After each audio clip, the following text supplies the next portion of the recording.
पिंपरी चिंचवडमध्ये आज पुन्हा एकदा उपमुख्यमंत्री पालकमंत्री अजित पवार यांनी जनसंवाद दौरा जो आहे तो घेतलाय आणि आपण बघतोय की इथे मोठा प्रतिसाद त्यांच्या या जनसंवाद कार्यक्रमाला दिसतो आहे। चिंचवड विधानसभा मतदारसंघातील हा जनसंवाद आहे। खरं तर शहरासाठी एकच जनसंवाद दिला होता, मात्र आपण जर बघितलं तर वेगवेगळ्या विधानसभा मतदारसंघामध्ये अजित पवार हे जनसंवाद घेत आहेत आणि त्या ठिकाणी असलेल्या जे सत्ताधारी आहेत त्यांना आव्हान देत आहेत का, असा प्रश्न या निमित्तानं उभा राहिला। खरं तर या जनसंवाद कार्यक्रमाचं वैशिष्ट्य म्हणजे इथे जे तक्रार घेऊन आले त्यांच्या तक्रारीचं निवारण ताबडतोब व्हावं यासाठी प्रत्येक विभागाचा एक एक अधिकारी आणि त्यातले अनेक वेगवेगळे कर्मचारी देखील इथे बोलवल्या जातात। मात्र आपण बघतोय की कामापेक्षा जास्त आलेली ही मंडळी मागील 3 तासांपासून अशीच बसून आहे, त्यामुळे यंत्रणा वेठीस धरल्या गेली आहे का असाही प्रश्न निर्माण झालाय। खरं तर तिथे जनसंवाद या कार्यक्रमामध्ये जेव्हा अजित पवारांना लोक प्रश्न विचारायला जातात तेव्हा त्यांचं काय होते, तर तिथे विचारलेले प्रश्न त्याचं निराकरण व्हावं, ते प्रश्न सुटावे म्हणून हे सगळे जे डेस्क आहेत वेगवेगळे तिथे जे कर्मचारी आहेत त्यांच्याकडे पाठवलं जातं। पण पुन्हा काय होतंय तर आपण जाणून घेऊया। इथं ही सगळी मंडळी जे अजित पवारांकडे प्रश्न घेऊन आले होते आणि पुन्हा त्यांना त्या विभागाच्या या डेस्कवर पाठवल्या गेलं, तेव्हा त्यांचा काय अनुभव आहे जाणून घेऊया। तुम्ही नेमकं कुठनं आलायत आणि दादांना भेटल्यानंतरचा काय अनुभव होता, त्यांनी ऐकलंय का तुमचं म्हणणं? त्यांनी पोलिसांकडे ही तक्रार फॉरवर्ड केली। पोलिसांकडे आपण ऑलरेडी 2 महिन्यापासून चक्र मारतोय पण त्यावर काहीच होत नाहीये। माझा cyber crime related hacking issue आहे, तर मी cyber crime incident within 2 hours raise केला होता। According to RBI rules within 10 days bank should be responsible to give the amount. कारण माझं जेव्हा अकाउंट हॅक झालं तेव्हा 8 to 10 times incorrect debit card details झाले तरी अकाउंट ब्लॉक नव्हतं झालं।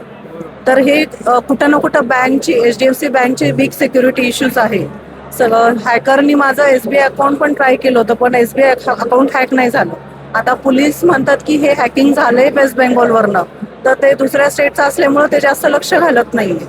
त्यामुळं आता हे नक्की पोलिसांकडे जायचं का बँकेत जायचं, कुणीच रेस्पॉन्सिबिलिटी घेत नाही। म्हणजे आपल्या ज्या TV आहेत त्या असुरक्षित आहेत, तिथपर्यंत सायबर गुन्हेगार पोहोचले आणि त्यामुळे या शहरातील सायबर क्राईम जे पथक आहे ते नेमकं करतंय काय असा प्रश्न आहे। पण दादांकडनं काय रिस्पॉन्स होता? तुम्ही पोलिसांबरोबरच बोला, सायबर क्राईम इन्सिडेन्सेस वाढले। बरोबर, त्यामुळे पुन्हा इकडे आलं की दादा त्या विभागाकडे पाठवतात, त्या विभागाकडे ऑलरेडी लोकांच्या 20-20 चक्रा झालेल्या असतात पण तिथेही प्रश्न सुटत नाही, असा या ताईंचा अनुभव आहे। तुम्ही कुठून आलायत, काय तक्रार घेऊन आलायत? मी आलोय चिंचवड दत्तनगर झोपडपट्टी या ठिकाणून। या ठिकाणी माझी तक्रार अशी आहे की SRA प्रकल्प तेथे चालू आहे आणि बिल्डर हे मनमानी करून झोपडीधारकांना निष्कासित करत आहे। बिल्डर हे झोपडीधारकांना कोणतीही माहिती देत नाही। झोपडीधारकांना आम्हीच दाखवलं तर तुम्हाला 2 घरं देतो, 4 घरं देतो, तुमच्या दुकान SRAच्या प्रकल्पात घोटाळा होतोय आणि SRA त्याच्याकडे लक्ष देत नाहीये। SRA लक्ष देत नाही, बिल्डरांच्या फायद्यासाठी SRA प्रकल्प। मग या याचा जनसंवादचा काय उपयोग आहे? माझ्या माहितीनुसार जनसंवादचा काही उपयोग होणार नाही, कारण SRAचे अधिकारी इथं बसलेले आहेत, ते प्रॉपर माहिती देत नाहीत। ते म्हणते तुम्ही ऑफिसला या, तुम्हाला आम्ही सांगतो। आम्ही त्यांना म्हणलं आम्हाला दादांना भेटायचे, त्यांना आम्हाला आमचे प्रश्न सांगायचे। ते म्हणतात त्यांच्याकडे गेल्यानंतर काही होणार नाही, तुम्ही आमच्याकडे या, तुम्हाला माहिती। हे नैराश्य आलेल्या लोकांना स्वतः अजित पवार बोलून देखील यांचे प्रश्न सुटत नाहीयेत। तुम्ही स्वतः दादांना भेटलात, त्या डेस्कवर गेलात किंवा डेस्कला आधी विचारलं, म्हाडा संदर्भात तुमचा प्रश्न होता, तिथे काही समाधानकारक उत्तर दिली जात आहेत का? काय वाटतं याचा उपयोग? दादांना अजून आम्हाला भेटायचं आहे। मी आधी म्हाडाच्या सेलला गेलो होतो। आमचा जो प्रश्न आहे, म्हाडाची आमची स्कीम होती 2023ची, त्यात आम्हाला म्हाडाकडून इथे पिंपळे सौदागरला Vantage 21 करून प्रोजेक्ट आहे, त्यात घरं लागली। आता घरं लागल्यानंतर अलॉटमेंट जे आहे ते कम्प्लीट म्हाडाने देणं बंधनकारक होतं, पण त्यांनी बिल्डरच्या संगनमताने काय केलंय, तिथे ग्राउंड फ्लोअरच्या आमच्या ज्या पार्किंग आहेत त्याही दिल्या नाहीत। ग्राउंड फ्लोअरचा ऍक्सेस आमचा बंद केलाय। रस्त्याला म्हाडावाले म्हणतात की आम्ही अक्षरशः शिवाजीराव आढळराव पाटलांपर्यंत गेलेलो आहोत। शिवाजीराव आढळराव पाटील म्हणतात की तो बिल्डर आमचा ऐकत नाही। मग अख्खी जर सिस्टम जर असं म्हणत असेल म्हाडावाले, तर मग म्हाडावाल्यांनी घरं घ्यावीत लॉटरीसाठी भरावीत की नाही हाच संशोधनाचा जर विषय हा आहे. सगळ्यात महत्वाचं सगळ्यांचं स्वप्न असतं, राज्य सरकारने म्हाडा संदर्भातल्या ज्या सुविधा सामान्य नागरिकांना दिलेल्या आहेत, मात्र बिल्डरकडनं अशी फसवणूक होतीये आणि त्यामुळे नागरिकांचा संताप बघतोय. म्हाडाच्या अधिकाऱ्यांकडनं यांना नीट प्रतिसाद मिळत नाही, इथे तो मिळाला नाही. अतिशय संतापजनक ही प्रतिक्रिया आहे. आणखी जाणून घेऊया, तुम्ही कुठनं आलाय? सर, माझं नाव मारुती शिवशरण, मी राहायला चिंचवड स्टेशन आनंदनगर. SRAच्या बद्दल माहिती म्हणजे पूर्वनुसार भाडं वाढून देण्याबद्दल आम्ही तक्रार दिली होती, परंतु ते म्हणलं का आम्ही तांत्रिक गोष्ट असल्याबद्दल आम्ही काय वाढू शकत नाही म्हणतात SRAचे अधिकारी. आता काय करावं सांगा, आता भाडं तर भयंकर वाढलेलं आहे. ते काय प्रतिसाद म्हणजे याचा काय उपयोग? त्याचा काहीच उपयोग नाही सर. काय उपयोग आहे सांगा म्हणजे? त्या दादाकडे जायचं, दादाकडे परत त्यांच्या इथे यायचं, ते म्हणजे तांत्रिक गोष्टी म्हणतात. आता काय करावं म्हणतात, सामान्य माणसाने काय करावं? पिंपरी चिंचवड शहरात 22 पेक्षा अधिक SRA प्रकल्प उभारले जातात आणि प्रत्येक SRA प्रकल्पाच्या उभारणीत या अशा पद्धतीच्या तक्रारी आहेत. बोगस नावं घुसवल्या गेली अशा पद्धतीच्या नागरिकांचं म्हणणं आहे. मात्र त्याकडे लक्ष द्यायला अधिकाऱ्यांना वेळ नाही असं दिसतंय. सगळ्यात महत्त्वाचा हे शहरातला प्रश्न घेऊन हा तरुण आलाय, तो आहे नदीच्या प्रदूषणासंदर्भातला. अनेक वेळा आंदोलनं करून देखील काही जे प्रकल्प आहेत ते लादले जात आहेत असं तुमचं म्हणणं आहे. आत्ता काय तक्रार घेऊन आलात, काय अपेक्षा आहे? आत्ता माझ्या 2 तक्रारी आहे ॲक्च्युली. गेल्या 9 वर्षांपासून निसर्गकवी बहिणाबाई चौधरी उद्यान हे बंद अवस्थेत आहेत आणि या उद्यानात खूप मोठ्या प्रमाणावर भ्रष्टाचार होतोय आणि त्या भ्रष्टाचारामुळे पिंपरी चिंचवडचेच प्राणी नाही तर त्या सर्पोद्यानातले सुद्धा प्राणी मरतायत आणि त्याच्याकडे सगळे दुर्लक्ष होतोय. CGDच्या माध्यमातून त्या ठिकाणी कारवाई झालेली, त्याच्यातून सस्तन प्राणी काढून टाकलेले आहेत, फक्त रेप्टाईल्स तिथं आहेत. त्यामुळं त्या सर्पोद्यानाचा काही उपयोग नाही, कारण 25 किलोमीटर अंतरावर कात्रज सर्पोद्यान एवढं मोठं सर्पोद्यान आहे. तर आपल्याकडची जी जैवविविधता हा आहे, पांढरा ठरत चाललेला हत्ती नेमका पोसायचा कोणी? 42 कोटी रुपये खर्च झालाय आतापर्यंत आणि 5 वर्षापासून सर्प उद्यान बंदच आहे. असं जर असेल तर मग सर्प उद्यानाच्या नावाखाली कोणी मलिदा खातंय का, हा प्रश्न आहे. दुसरा नदी प्रदूषणाचा आलाय. नदी प्रदूषणाचा असा विषय आहे की आमचे सगळे कार्यकर्ते, मी स्वतः प्रत्येक नाल्यावर जाऊन, आता हे काम आमचं नाहीये, परंतु नदीला नालं समजून नाला नदीमध्ये सोडला जातो आणि इतके मोठे नाले आहेत की अक्षरशः त्या नदीचं पाणी आणि नाल्याचं पाणी हे मिक्स होताना जेव्हा आम्ही बघतो तेव्हा अक्षरशः अश्रू येतात, कारण त्या नदीतले प्राणी सुद्धा मरतात. 80 जातीचे मासे आपल्याकडून विलुप्त झालेले आहेत. त्या पलीकडे आपल्या नागरिकांना वेगवेगळे आजार जळत आहेत. कॅन्सर असेल, हृदयविकार असेल, अनेक असे आजार आहे. त्या आजाराची ही वस्तुस्थिती आहे. नमामि इंद्रायणी अतिशय महत्वाचा प्रकल्प, साधारण 400 कोटीहून अधिक जास्त खर्च त्यासाठी केला जाणार आहे. पवना असेल, मुळा असेल, 3ही नद्या प्रचंड प्रदूषित आहेत.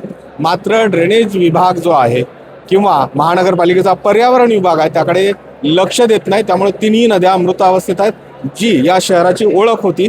आता इथे बघितलं तर ज्येष्ठ नागरिक इकडे आलेले आहेत. दादांना भेटणार आहात तुम्ही, पण इथे काही सकारात्मक प्रतिसाद मिळालाय तुम्हाला? नाही, त्यांनी दादांनाच भेटायला सांगितलंय, कारण माझी तक्रार जरा वेगळ्या प्रकारची आहे. मी कैलास टिळेकर हडपसरवरून आलोय खास दादांना भेटण्यासाठी. तर आम्ही चिंचवड विधानसभा आजूबाजूच्या 5 विधानसभांच्या डेटाबरोबर मॅप केली. हडपसर, पर्वती, खडकवासला, शिरूर आणि वडगाव शिरी. तर त्या मतदारसंघातील जवळपास 50,000 नावे ही चिंचवड विधानसभेमध्ये आलेली आहेत, जे ते तिकडे पण आहेत आणि इकडे पण आहेत. हा जरा अतिशय गंभीर मुद्दा आहे. नेमकं तुम्ही सांगा, याचा अभ्यास कसा केला, तुम्ही कोण आहात आणि मग आता पुढच्या निवडणुकीवर त्याचा काय परिणाम होतो किंवा झालेल्या निवडणुकीवर काय परिणाम? याचा नेमका इफेक्ट असा होतो, ज्यावेळेस कुठलंही मतदान असतं त्यावेळेस ज्यांनी कोणी ही नावं अशा प्रकारे लावून घेतलेली आहेत, दुपारी 3 वाजेनंतर ते त्यांचे माणसं त्या माणसांना आणायला पाठवतात आणि मतदान उरकून घेतात. स्थानिक उमेदवारांनी कितीही प्रयत्न केला तरी हे वोटर्स त्यांना लोकेट होत नाहीत. असे किती आहेत हे? असे 50,000 मतदार आहेत जे चिंचवड विधानसभेमध्ये आजूबाजूच्या मतदारसंघातले आहेत. याच्यामुळे चिंचवड विधानसभेत जवळपास 15 वार्ड आहेत, प्रभाग आहेत. तुम्ही म्हणताय की हडपसरला पण त्यांची नावं आहेत? हडपसरलाही आहेत, पर्वतीमध्ये पण आहेत. त्यांची जी नातेवाईक मंडळी आहे त्यांच्या ओळखीची नावं त्यांनी इकडे लावून घेतलेली आहेत. आणि पण मग हा सगळा प्रकार तुम्ही निवडणूक आयोगाच्या किंवा विभागाच्या लक्षात आणून दिला नाही? ते तक्रार घेतील असं वाटत नाही. त्याच्यामुळे आम्ही दादांच्या कानावर घालण्यासाठी आलेलो आहे. ही सगळी 50,000 नावांची लिस्ट आहे की जी दुबार दिसती आहे. आणि आत्ताही ती अस्तित्वात आहे असं तुमचं म्हणणं आहे. दुबार मतदारसंघातले नाही हा. आहेत, इतर मतदारसंघातले इकडे दुबार आहेत, तिथे पण आहेत आणि इकडे पण आहेत. आता हे बघा 205 मध्ये पण आहे, 213 मध्ये पण आहे. अच्छा. हे बघा 205 213. आता तुम्ही वय जर पाहिलं तर बघा सारखेच वय आहेत जवळपास बरं. प्रत्येकाची. हा. काय इथे जर आणि- पाहिजे 60 61 46 50 म्हणजे हे जवळपास आता 41 41 100% हा मतदार डुप्लिकेट आहे. तिकडे पण आहे आणि इकडे पण आहे, असे 50,000 नाव आहेत. हे मतदान विधानसभेला झालंय म्हणताय तुम्ही? हो झालेलं आहे, प्रत्येक वेळेस होतं आतापर्यंत. पण हे लोकांना माहितीच नव्हतं का असंही करू शकतात ही राजकारणी मंडळी. त्याच्यासाठी हा फार मोठा ज्वलंत प्रश्न आहे. म्हणजे नाव कोणी काय उभे करा. तुमचं? मी कैलास टिळेकर, मी राजकारण्यांना सेवा देतो थोडक्यात. आपण बघतो कैलास टिळेकर यांनी जो देशभरात मुद्दा चाललाय वोट चोरीचा, त्या मुद्द्याशी असा हा संलग्न मुद्दा दिसतो आहे की चिंचवड विधानसभा मतदारसंघामध्ये बाहेरच्या मतदारसंघातले 50,000 वोटरची नावं समाविष्ट दिसत आहेत आणि त्यांच्याकडनं दोन्ही वेळा अशा पद्धतीनं मतदान झाल्याची भीती, चिंता यांनी व्यक्त केली आहे. विश्वास निवडणूक विभागावर यांचा नाही आहे, कारण की ते तक्रार घेतील याची चौकशी करतील असं यांना वाटत नाही. बघूया अजित पवार तरी या सगळ्या प्रकरणामध्ये गांभीर्यानं बघतात का? अगदी शेवटची प्रतिक्रिया घेऊया. कुठून आलात, काय अपेक्षा आहे या सगळ्या जनसंवादात? मी सांगलीवरून आलो, दिलीप देवकर. आमचे शिवशक्ती कोऑपरेटिव्ह बँक म्हणजे 8 शाखा आहेत. तर त्या बँकेचे जे चेअरमन आहेत त्यांनी ते आज कितीतरी कोटी रुपये घेऊन त्या बँका बंद केल्यात. तर ते 101 लोक गेलेत. तर ही बँक होती सहकार बँक आहे. नाही, शिवशक्ती कोऑपरेटिव्ह बँक सांगली, बाणेर वगैरे बऱ्याच ठिकाणी. तर दादांना लक्ष आलं, लोक कोर्टात चक्रा मारतात, पण राजकीय माणूस असल्यामुळं त्याच्यावर कोण लक्ष देत नाही, त्याला अटक होत नाही. किती ठेवी अडकल्या असतील अंदाजे? आता 400-500 कोटीच्या ठेवी आहे त्याच्या बँकेकडे. 8 शाखा आहेत त्यांच्या. Shivshakti bank. Shivshakti cooperative bank, Sangvi शाखा, बाणेर शाखा. पण त्यामुळे पैपै जमा केलेला पैसा जेव्हा या बँकांमध्ये ठेवला जातो आणि बँकांकडनं अशा पद्धतीची एक प्रकारे जर फसवणूक होत असेल तर या सगळ्या सामान्य ठेवीदारांनी जायचं कुठं? संबंधित जी बँक आहे त्या बँकेच्या चौकशीचे आदेश देखील अजितदादा देतील का आणि या सगळ्यांना दिलासा मिळेल का? किंवा ज्यांनी तक्रार केलेल्या आहेत की या सगळ्या जनसंवादाचा जर काही उपयोग होणार असेल तर ते आमचे प्रश्न सुटावेत, तरच या जनसंवादाला महत्त्व ठरेल. अन्यथा हा देखील एक राजकीय स्टंट किंवा शक्ती प्रदर्शन म्हटलं तर वावगं ठरणार नाही. सूरज पाटील सर, गोविंद वाकडे, न्यूज 18 लोकमत, पिंपरी चिंचवड.